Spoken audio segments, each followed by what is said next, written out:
কবর কিন্তু নির্দিষ্ট কোনো বয়সে যায় না বাপ। প্রতিদিন কোলের বাচ্চাও কবরে যায়, 90 বছরের বুড়াও কবরে যায়, 16 বছরের 20 বছরের তাগড়া জওয়ানও কবরে যায়।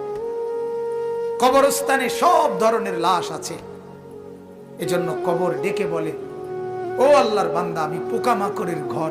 সেই ব্যক্তি যে একটা মশারি ছাড়া, একটা সামান্য মশার কামড় সহ্য করতে পারো না, একটা মশা কানের কাছ দিয়ে গেলে তোমার ঘুম ভাঙ্গা যায়, মশারি টাঙ্গাও, কয়েল জ্বালাও, অ্যারোসল লাগাও, এত কিছু করে তুমি মশার একটা আওয়াজ থেকে, কামড় থেকে বাঁচতে চাও।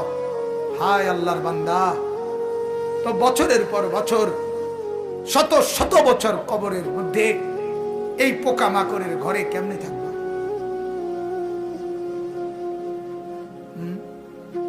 বলে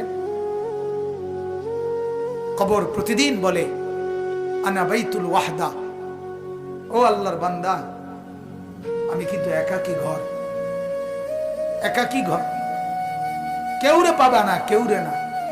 আমার বাপ, এই পৃথিবীতেও একাকিত্বের যন্ত্রণা বড় সাংঘাতিক। আপনার ঘরে যদি লক্ষ কোটি টাকারও মাল সামানা থাকে, খাদ্য খাবার, ফল ফলাদি সব আছে, সব আছে, শুধু স্ত্রী নাই, মা নাই, বাপ নাই, ছেলে নাই, মেয়ে নাই,